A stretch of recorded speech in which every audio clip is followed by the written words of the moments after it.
Hi friends, welcome to our channel. This is Padmavathi. ఈరోజు మనం Apollo hospital senior doctor Ramu Damuluri surgical oncologist గారితో ఉన్నాం. So సార్తో మాట్లాడదాం. ఈరోజు టాపిక్ వచ్చేసి క్యాన్సర్. Hi sir. నమస్తే అండి. సార్, క్యాన్సర్ అంటే ఏంటి? అంటే క్యాన్సర్లో ఎన్ని రకాలు ఉన్నాయి? యూజువల్గా క్యాన్సర్ ఏంటంటే మన శరీరంలో ప్రతి అణువు అది రెండుగా డివైడ్ అవుతుంది, నాలుగుగా డివైడ్ అవుతుంది. కానీ చాలా వరకు నార్మల్ కండిషన్లో అవి మన కంట్రోల్లో ఉంటాయి. మన బ్రెయిన్ ద్వారా కానీ హార్మోన్స్ ద్వారా కానీ ఆ సెల్ రెప్లికేషన్ అనేది కంట్రోల్ చేయగలుగుతాం. ఈ క్యాన్సర్ సెల్స్ అనేది మన కంట్రోల్ దాటికిపోతుంది. దానివల్ల దానికి కొన్ని స్పెషల్ క్యారెక్టరిస్టిక్స్ వస్తాయి. అదేంటంటే దాని గ్రోత్ కంటిన్యూస్గా ఉంటూనే ఉంటుంది. అది రక్తంలో చొచ్చుకుపోయి వేరే అవయవాలకు స్ప్రెడ్ అయ్యే ఆ కణాలను వేరే అవయవాలకు స్ప్రెడ్ అయ్యే అవకాశం కూడా ఉంటుంది. సో క్యాన్సర్ సెల్స్ అనేది కంట్రోల్ లేకుండా సెల్ గ్రోత్ అవుతూ అది వేరే అవయవాలకు రక్తం ద్వారా కానీ లింఫాటిక్స్ ద్వారా కానీ వేరే అవయవాలకు స్ప్రెడ్ అవుతుంది. దాన్ని క్యాన్సర్ అంటాము. క్యాన్సర్ అనేది వివిధ అవయవాల్లో వివిధ రకాల క్యాన్సర్లు వస్తాయి. ఒకే అవయవంలో కూడా రకరకాల క్యాన్సర్స్ వస్తాయి. మన ఇండియాలో కనుక చూసుకుంటే మోస్ట్ కామన్ క్యాన్సర్ ఆడవాళ్ళు చూసుకుంటే breast cancer, uterus cancer, cervical cancers and ovarian cancer and lung cancer. మగవాళ్ళు చూసుకుంటే లంగ్ క్యాన్సర్ అనేది చాలా ముఖ్యంగా ఎక్కువగా వస్తుంది. అంతేకాకుండా పెద్ద పేగుకు వచ్చే క్యాన్సర్ కోలాన్ క్యాన్సర్ అంటారు, రెక్టల్ క్యాన్సర్ అంటారు, stomach cancer and oral cancer అనేది ఇవనేది రకరకాలుగా ఉంటాయి. ఈ అవయవంలో వచ్చేది కూడా రకరకాలుగా ఉంటాయి. దాంట్లో ఎపిథీలియం సెల్స్ అంటారు, దాన్ని వచ్చే కార్సినోమాస్ అంటారు. ఫర్ ఎగ్జాంపుల్ కనెక్టివ్ టిష్యూ అంటారు, సపోర్టింగ్ టిష్యూ ద్వారా వచ్చే సార్కోమాస్ అంటారు. అంతేకాకుండా లింఫాటిక్స్ అంటారు, దాంతో వచ్చే లింఫోమా కానీ లికేమియా అంటారు. అట్లా వివిధ అవయవాల్లో వచ్చే వాటిని వివిధ క్యాన్సర్ గాను, ఒకే అవయవంలో కూడా రకరకాల క్యాన్సర్లు గాను మనం డివైడ్ చేస్తాం. దాన్ని బట్టి దాని ట్రీట్మెంట్ కానీ దాని తిరిగి క్యూర్ అయ్యే అవకాశాలు కానీ తిరిగి వచ్చే అవకాశాలు కానీ వాటి మీద ఏ టైప్ ఆఫ్ క్యాన్సర్ అనే దాని మీద ఆధారపడి ఉంటుంది. సో క్యాన్సర్ వచ్చింది అని గుర్తించడం ఎలా? దానికి సిమ్టమ్స్ ఏమైనా ఉంటాయా సార్? క్యాన్సర్ సిమ్టమ్స్ అనేది మనకు వచ్చే అవయవాన్ని బట్టి ఉంటాయి. మెయిన్గా అన్ని క్యాన్సర్లు కలిపి ఏంటంటే బరువు తగ్గటము, అలసటగా ఉండటము, కొన్నిసార్లు ఫర్ ఎగ్జాంపుల్ మనం పేగ్ క్యాన్సర్ తీసుకుందాము, స్టమక్ క్యాన్సర్ తీసుకుంటే వాంతులు, ఎనీమియాతో ప్రజెంట్ అవుతారు, అంటే రక్తహీనతతో ప్రజెంట్ అవుతారు. అదే పెద్ద పేగ్ క్యాన్సర్ తీసుకుంటే ఆల్టర్డ్ బౌల్ హ్యాబిట్స్ అంటే కాన్స్టిపేషన్ కానీ, ఎక్కువసార్లు మోషన్ వెళ్ళటం కానీ, మోషన్లో రక్తం పట్టడం కానీ, గడ్డ లాంటిది బయటికి రావటం కానీ ఇట్లాంటి వాటితోని ప్రజెంట్ అవుతారు. మనకి మోస్ట్ కామన్ బ్రెస్ట్ క్యాన్సర్ తీసుకుంటే ఆడవాళ్ళు వచ్చే బ్రెస్ట్ క్యాన్సర్ తీసుకుంటే రొమ్ము గడ్డలో కానీ, రొమ్ము నుంచి నీరు కారటం, రొమ్ములో పెయిన్ ఉండటం ఇట్లాంటి వాటితో ప్రజెంట్ అవుతారు. అదే ఓరల్ క్యాన్సర్ మగవాళ్ళు వచ్చే ఓరల్ క్యాన్సర్ కానీ, లంగ్ క్యాన్సర్ కానీ, స్మోకింగ్, టొబాకో అలవాట్లు ఉంటాం. అంతేకాకుండా మానని పుండు ఉంటాము, బరువు తగ్గటము, ఊపిరి తీసుకోవడంలో ఇబ్బంది ఉంటాం. ఇట్లా వచ్చే అవయవాన్ని బట్టి వ్యాధి లక్షణాలు ఉంటాయి. ఏ అవయవాన్ని వస్తే దానికి సంబంధించిన లక్షణాలు ఉంటాయి. సో ఏమైనా ఇబ్బందులు ఉంటే వెంటనే డాక్టర్ని సంప్రదించి తరోగా ఇన్వెస్టిగేషన్స్ అంటే పరీక్షలు చేయించడం ద్వారా మనకి క్యాన్సర్ అనేది త్వరగా నిర్ధారణ అవుతుంది. దాని ట్రీట్మెంట్ ఆప్షన్స్ కూడా మనకి మేలుగా ఉంటాయి. క్యాన్సర్ పరీక్షలు అంటే ఏ పరీక్షలు చేస్తారు సార్? అంటే జనరల్గా ఆ వ్యాధితో వచ్చిన వాళ్ళకి, క్యాన్సర్ వ్యాధితో వచ్చిన వాళ్ళకి ఫస్ట్ ఒక పేషెంట్ వస్తే అది ఇబ్బందికరమైన సమస్య కాదా అని ఫస్ట్ చేసుకుంటాం. దానికి సంబంధించిన పరీక్షలు చేసుకుంటాం. అంటే అది క్యాన్సర్ ఇబ్బంది, ఫర్ ఎగ్జాంపుల్ పొట్ట ఇబ్బందితో వస్తే ఎండోస్కోపీ చేసి అందులో ఏముంది, పుండు ఉందా, లేకపోతే ఎసిడిటీ ఉందా, లేకపోతే హెచ్ పైలోరీ ఇన్ఫెక్షన్ ఉందా, అది ఏంటే ఉంది అని చూసుకుంటాం. ఒకసారి క్యాన్సర్ అని నిర్ధారణ అయిన తర్వాత మనకి క్యాన్సర్ ఏ రకమైన క్యాన్సరో తెలియడానికి మనం ముక్క పరీక్ష అంటే బయాప్సీ అంటారు, ఒకటి నిర్ధారణ చేసుకుంటాం. అది క్యాన్సర్ అని నిర్ధారణ చేసుకుంటాం. రెండోది క్యాన్సర్ ఎంతవరకు స్ప్రెడ్ అయింది అని దాన్ని చేయడానికి ఇమేజింగ్ అంటారు. సిటీ స్కాన్ కానీ, ఎంఆర్ఐ స్కాన్ కానీ, అవసరమైతే మనకి ఇప్పుడు రీసెంట్గా పెట్ స్కాన్ అనేది వచ్చింది. పెట్ సిటీ అంటారు దాన్ని. అందులో స్ట్రక్చరల్ అండ్ ఫంక్షనల్ అంటే ఎక్కువగా రిప్లికేట్ అయ్యే సెల్స్లో మనం ఇచ్చేది ఒక ఇంజెక్షన్ ద్వారా ఇచ్చే అది వెళ్ళి ఆ సెల్స్లో అక్యుములేట్ అవుతుంది. దాని ద్వారా మనకి మిషన్లో ఎక్కడ ఆ సెల్స్ ఎక్కువ ఉన్నాయి, ఎక్కడెక్కడ ఉంది, అక్కడ ఒక్కడే ఉందా, వేరే చోటికి స్ప్రెడ్ అయిందా అని తెలుసుకుంటాం. దాని తర్వాత స్టేజ్ తర్వాత మనకి దానికి దగ్గర ట్రీట్మెంట్ ఇవ్వడం ద్వారా క్యూర్ అవటం కానీ మన లైఫ్ ప్రొలాంగ్ చేయడం కానీ చేయొచ్చు. ఏ స్టేజ్లో దానికి ఆపరేషన్ చేయడం వల్ల తొందరగా క్యూర్ అవుతుంది అంటారు sir? Always earlier the stage better the cure. మనం కనుక ఏ క్యాన్సర్ అయినా తీసుకుంటే మనం 4 స్టేజ్లుగా డివైడ్ చేస్తాం చాలా వరకు. 1 or 2 ఎక్సెప్షన్స్ ఉంటాయి. 4 క్యాన్సర్ స్టేజ్లుగా చేసాం. స్టేజ్ 1లో క్యూర్ అయ్యే అవకాశాలు చాలా ఎక్కువగా ఉంటాయి. వేరే అవయవాలకు కానీ వేరే చోటికి కానీ స్ప్రెడ్ అయితే దాన్ని స్టేజ్ 4 అంటారు. స్టేజ్ 4లో వచ్చిన వాళ్ళకి మనం ఎక్కువ క్యాన్సర్కి మనం క్యూర్ చేయలేము.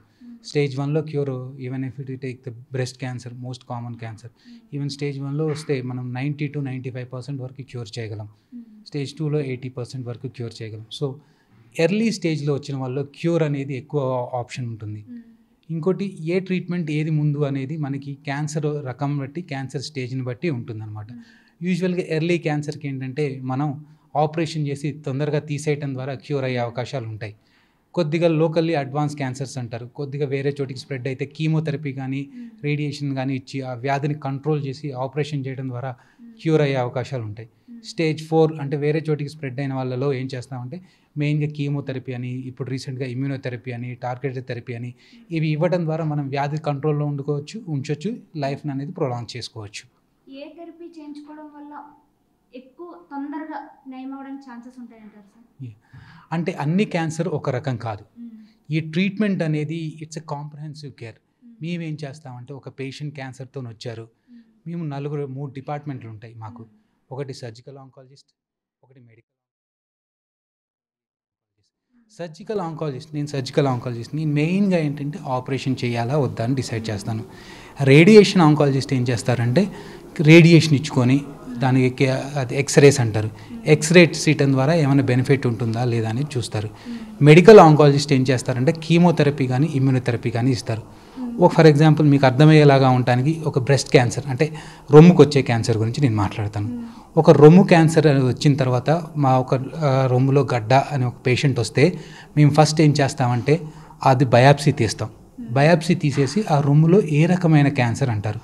రొమ్ము క్యాన్సర్లో 4 రకాల క్యాన్సర్స్ ఉంటాయి.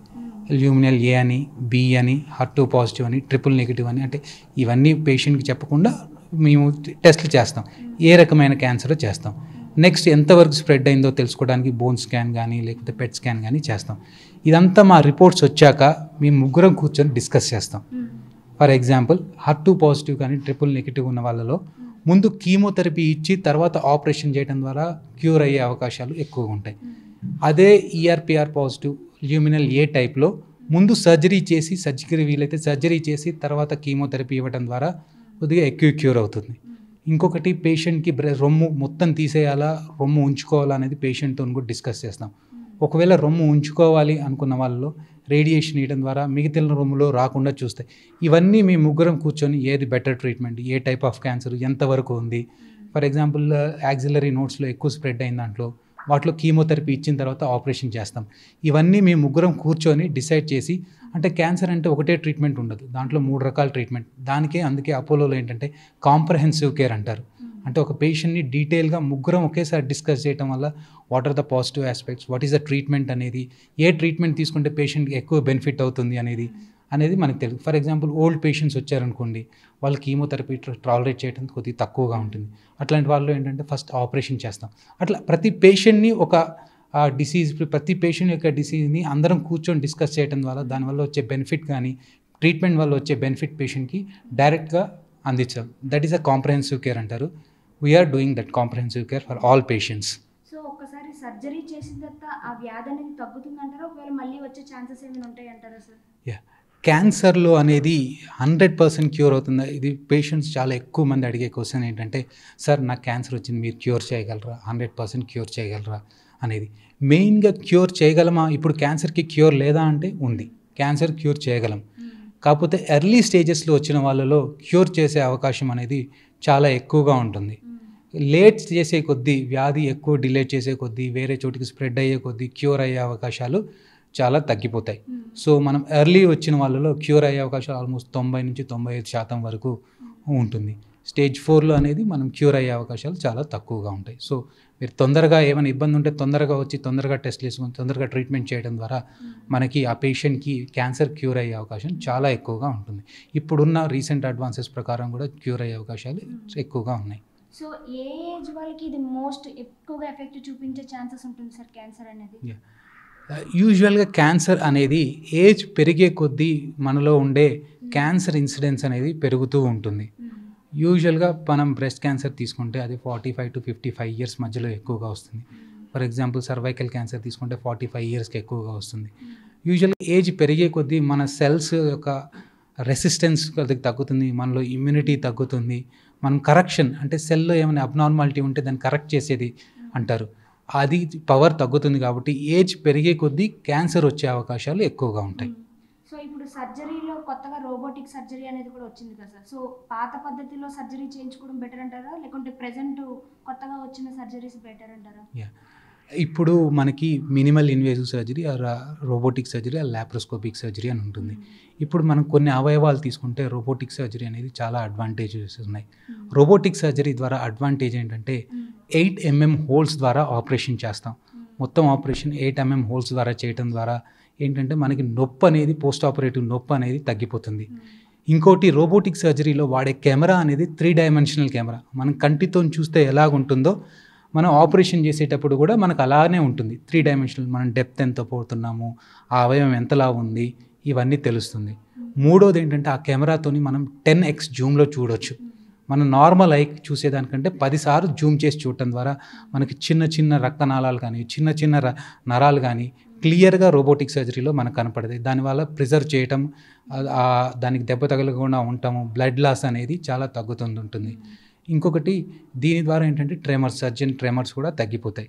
రోబోటిక్ సర్జరీలో ఏంటంటే మనం హ్యాండ్ అయితే ఎన్ని మూమెంట్స్ చేయగలమో దానికంటే ఎక్కువ రోబోటిక్ ఆర్మ్స్ అనేది మనం మ్యానిపులేట్ చేయడం ద్వారా దాన్ని ఇంట్రా ఆపరేటివ్గా చేసేయచ్చు. దానివల్ల సర్జరీ కానీ, కాంప్లెక్స్ సర్జరీస్ కానీ, లాప్రోస్కోపీలో చేయలేని సర్జరీస్ కానీ రోబోటిక్ సర్జరీలో మనం చేసుకోవచ్చు.